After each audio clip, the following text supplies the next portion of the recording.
ਮਾਨ ਸਾਹਿਬ social media ਦੇ ਉੱਤੇ ਹੁਣ ਲਗਾਤਾਰ ਕਿਹਾ ਜਾ ਰਿਹਾ ਹੈ ਕਿ ਯੂਕਰੇਨ ਨੇ ਆਪਣੇ ਵੀਜ਼ਾ ਦੀਆਂ ਸ਼ਰਤਾਂ ਨਰਮ ਕਰ ਦਿੱਤੀਆਂ ਨੇ। ਕੀ ਜਾ ਰਹੇ ਹੋ ਯੂਕਰੇਨ ਮਾਨ ਸਿੰਘ ਮਾਨ ਨੂੰ ਨਾਲ ਲੈ ਕੇ?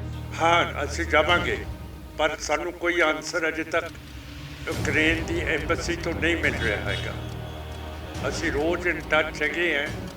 ਉਹਨਾਂ ਦੀ ਸਰਕਾਰ ਹੈ ਨਹੀਂ ਗੀ ਯੂਕਰੇਨ ਦੇ ਵਿੱਚ, ਅਤੇ ਉਹਨਾਂ ਦੀ ਐਮਬੈਸੀ ਨਹੀਂ ਫੰਕਸ਼ਨ ਕਰ ਰਹੀ। ਪਾਕਿਸਤਾਨੀ ਇੰਦਰਾ ਗਾਂਧੀ ਜੀ ਨੇ 60 ਸਾਲ ਪਹਿਲਾਂ ਅਨਾਊਂਸ ਕੀਤਾ ਸੀ ਕਿ ਅਸੀਂ ਰੋਟੀ ਕੱਪੜਾ ਮਕਾਨ ਦੇਵਾਂਗੇ। ਹੁਣ ਤੁਸੀਂ ਦੱਸੋ, ਗਰੀਬਾਂ ਦੇ ਕੋਲੇ ਰੋਟੀ ਕੱਪੜਾ ਮਕਾਨ ਅਜੇ ਤੱਕ ਹੈਗਾ? ਕੌਨਸਟੀਟਿਊਸ਼ਨ ਦੀ ਆਰਟੀਕਲ 25 ਕਹਿੰਦੀ ਹੈ ਕਿ ਇਹ ਸਿੱਖ can wear his kirpan and carry his kirpan, ਫਿਰ ਮੈਂ ਲੈ ਕੇ ਜਾਊਂਗਾ। ਪਰ ਜੇ ਹਿੰਦੂ ਕੌਮ ਮੈਨੂੰ ਨਹੀਂ ਆਫਰ ਕਰੂਗੀ, ਮੈਂ ਹਿੰਦੂ ਕੌਮ ਦੀ ਜ਼ਲਾਲਤ ਝੱਲਣ ਦੇ ਲਈ ਤਿਆਰ ਨਹੀਂ ਹੋਊਂਗਾ। ਅਤੇ ਅਜੇ ਤੱਕ ਇੰਦਰਾ ਗਾਂਧੀ ਜੀ, ਜਿਹਨੂੰ ਅਡਵਾਨੀ ਜੀ ਨੇ ਕਿਹਾ ਸੀਗਾ ਕਿ ਬਲੂ ਸਟਾਰ 6 ਮਹੀਨੇ ਪਹਿਲਾਂ ਕਰ ਦੇਣਾ ਚਾਹੀਦਾ ਸੀ, ਅਤੇ ਵਾਜਪਾਈ ਸਾਹਿਬ ਨੇ ਕਿਹਾ ਸੀ ਇੰਦਰਾ ਗਾਂਧੀ ਹੁਣ ਸਾਡੀ ਦੁਰਗਾ ਮਾਤਾ ਹੈਗੀ ਹੈ। ਫਿਰ ਦੁਰਗਾ ਮਾਤਾ ਦੀ ਗੱਲ ਅਜੇ ਤੱਕ ਆਪਾਂ ਨੇ ਕਿਉਂ ਨਹੀਂ ਅਪਣਾਈ? ਕਿਉਂ ਰੋਟੀ ਕੱਪੜਾ ਮਕਾਨ ਸਾਡੇ ਗਰੀਬਾਂ ਦੇ ਕੋਲੇ ਕਿਉਂ ਨਹੀਂ ਹੈ? ਸਭ ਤੋਂ ਵੱਡੇ ਡਰੱਗ ਲਾਰਡ ਜਿਹੜਾ ਚਿੱਟਾ, ਸਮੈਕ, ਹੈਰੋਇਨ, ਇਹ ਸਾਰੇ ਪਿੰਡਾਂ ਦੇ ਵਿੱਚ ਫੈਲਾਉਂਦਾ ਸੀ, ਉਸ ਨੂੰ ਤਾਂ ਜ਼ਮਾਨਤ ਦੇਤੀ ਹੈ। ਅਤੇ ਜਿਹੜਾ MLA ਬਲਾਤਕਾਰ ਤੇ ਜਬਰ ਜਨਾਹ ਕਰਕੇ ਆਇਆ ਸੀ, ਉਸ ਨੂੰ ਸੁਪਰੀਮ ਕੋਰਟ ਨੇ ਜ਼ਮਾਨਤ ਦੇਤੀ ਹੈ। ਤਾਂ ਫਿਰ ਅਸੀਂ ਕੀ ਅਖਬਾਰ ਰੱਖ ਸਕਦੇ ਹਾਂ ਇਹੋ ਜਿਹੀ ਜੁਡੀਸ਼ਰੀ ਦੇ ਉੱਤੇ ਕਿ ਉਹ ਸਿੱਖਾਂ ਦੇ ਨਾਲ ਇਨਸਾਫ ਕਰੂਗੀ? ਇੰਡੀਅਨ ਪ੍ਰੈਸ ਨੇ ਮੇਰਾ ਬੋਇਕੋਟ ਕਰਕੇ ਰੱਖਿਆ। ਬੇਸ਼ੱਕ ਟ੍ਰਿਬਿਊਨ ਹੋਵੇ, ਇੰਡੀਅਨ ਐਕਸਪ੍ਰੈਸ ਹੋਵੇ, ਟਾਈਮਸ ਆਫ ਇੰਡੀਆ ਹੋਵੇ, ਹਿੰਦੁਸਤਾਨ ਟਾਈਮਸ ਹੋਵੇ, UN ਹੋਵੇ, PTI ਹੋਵੇ, ਮੈਨੂੰ ਵਜ੍ਹਾ ਨਹੀਂ ਦੱਸੀ ਇੰਡੀਅਨ ਪ੍ਰੈਸ ਨੇ ਕਿ ਮੇਰਾ ਇੰਨੇ ਸਾਲ ਬੋਇਕੋਟ ਕਿਉਂ ਕੀਤਾ ਹੈ। ਤਾਂ ਮੇਜਰਮੈਂਟ ਸੀ ਕਿਰਪਾਨ ਦਾ, ਤੁਸੀਂ ਕਹਿੰਦੇ ਸੀ ਵੱਧ ਲੰਬੀ ਲੈ ਕੇ ਜਾਣਾ, ਤੇ ਉਹ ਕਹਿੰਦੇ ਸੀ 6 ਇੰਚ ਦੀ ਲਓ। ਨਹੀਂ ਪੰਡਿਤ ਜੀ, there is no restriction in the constitution. If the constitution says you can wear the kirpan which is 7 inches long and carry the kirpan, then it is understood that this kirpan would go into parliament. Modi ਸਰਕਾਰ ਦਾ ਰਿਸ਼ਤਾ ਰੂਸ ਦੇ ਨਾਲ ਇੱਡਾ ਵਧੀਆ, ਫਿਰ India ਦੀ intelligence IB ਅਤੇ military intelligence ਨੂੰ ਕਿਉਂ ਨਹੀਂ ਪਤਾ ਲੱਗਿਆ ਕਿ ਰੂਸ ਨੇ ਯੂਕਰੇਨ ਦੇ ਉੱਤੇ ਹਮਲਾ ਕਰਨਾ?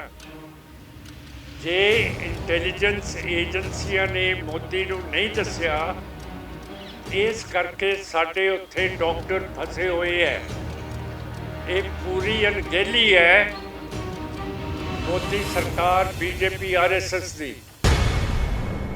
ਮਾਨ ਸਾਹਿਬ ਸੋਸ਼ਲ ਮੀਡੀਆ ਦੇ ਉੱਤੇ ਹੁਣ ਲਗਾਤਾਰ ਕਿਹਾ ਜਾ ਰਿਹਾ ਹੈ ਕਿ ਯੂਕਰੇਨ ਨੇ ਆਪਣੇ ਵੀਜ਼ਾ ਦੀਆਂ ਸ਼ਰਤਾਂ ਨਰਮ ਕਰ ਦਿੱਤੀਆਂ ਨੇ। ਕੀ ਜਾ ਰਹੇ ਹੋ ਯੂਕਰੇਨ ਮਾਨ ਸਿੰਘ ਮਾਨ ਨੂੰ ਨਾਲ ਲੈ ਕੇ? ਹਾਂ, ਅਸੀਂ ਜਾਵਾਂਗੇ, ਪਰ ਸਾਨੂੰ ਕੋਈ ਆਨਸਰ ਅਜੇ ਤੱਕ ਯੂਕਰੇਨ ਦੀ ਐਮਬੈਸੀ ਤੋਂ ਨਹੀਂ ਮਿਲ ਰਿਹਾ ਹੈਗਾ। ਅਸੀਂ ਰੋਜ਼ ਇਨ ਟੱਚ ਹੈਗੇ ਹਾਂ। ਉਹਨਾਂ ਦੀ ਸਰਕਾਰ ਹੈ ਨਹੀਂ ਗੀ ਯੂਕਰੇਨ ਦੇ ਵਿੱਚ, ਅਤੇ ਉਹਨਾਂ ਦੀ ਐਮਬੈਸੀ ਨਹੀਂ ਫੰਕਸ਼ਨ ਕਰ ਰਹੀ।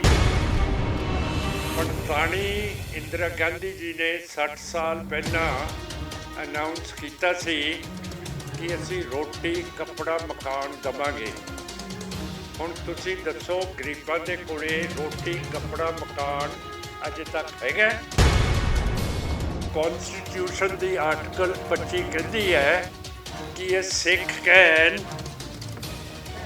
wear his kirpan and carry his kirpan, ਫਿਰ ਮੈਂ ਲੈ ਕੇ ਜਾਊਂਗਾ। ਪਰ ਜੇ ਹਿੰਦੂ ਕੌਮ ਮੈਨੂੰ ਨਹੀਂ ਆਫਰ ਕਰੂਗੀ, मैं हिंदू कौम की जलालत झल्लण दे लई तैयार नहीं होऊंगा।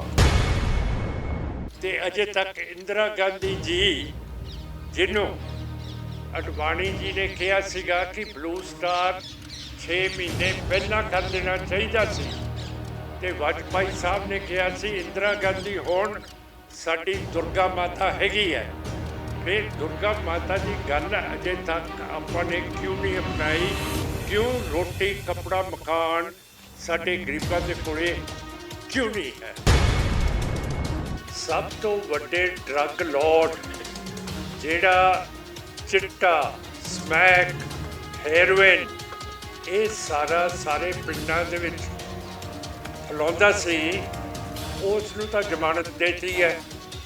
ते जिहड़ा MLA बलात्कार ते जबर जनाह करके आया सी उस नूं सुप्रीम कोर्ट ने जमानत देती है।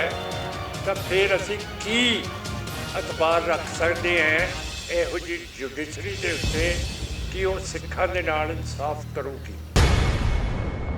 इंडियन प्रेस ने मेरा बॉयकॉट करके रखे है, बेशक ट्रिब्यून होवे, इंडियन एक्सप्रेस होवे, टाइम्स ऑफ इंडिया होवे, हिंदुस्तान टाइम्स होवे, UN होवे, PTI होवे। मैनू वजह नहीं दसी इंडियन प्रेस ने कि मेरा इन्ने साल बॉयकॉट क्यों किया है। ਤਾਂ ਮੇਜਰਮੈਂਟ ਸੀ ਕਿਰਪਾਨ ਦਾ, ਤੁਸੀਂ ਕਹਿੰਦੇ ਸੀ ਵੱਧ ਲੰਬੀ ਲੈ ਕੇ ਜਾਣਾ ਤੇ ਉਹ ਕਹਿੰਦੇ ਸੀ 6 ਇੰਚ ਦੀ ਲਾਓ। नहीं पंडित जी, there is no restriction in the constitution. If the constitution says you can wear the kirpan which is 7 inches long and carry the kirpan, then it is understood that this kirpan would go into parliament. Modi सरकार का रिश्ता रूस के नाल इतना वधिया है। फिर इंडिया की इंटैलीजेंस रॉ IB ते मिलिटरी इंटैलीजेंस नूं क्यों नहीं पता लग्या कि रूस ने यूक्रेन के उत्ते हमला करना? जे इंटैलीजेंस एजेंसियां ने मोदी नूं नहीं दस्या, इस करके साडे उत्थे डॉक्टर फसे हुए है। एक पूरी अनगहली है मोदी सरकार BJP RSS की।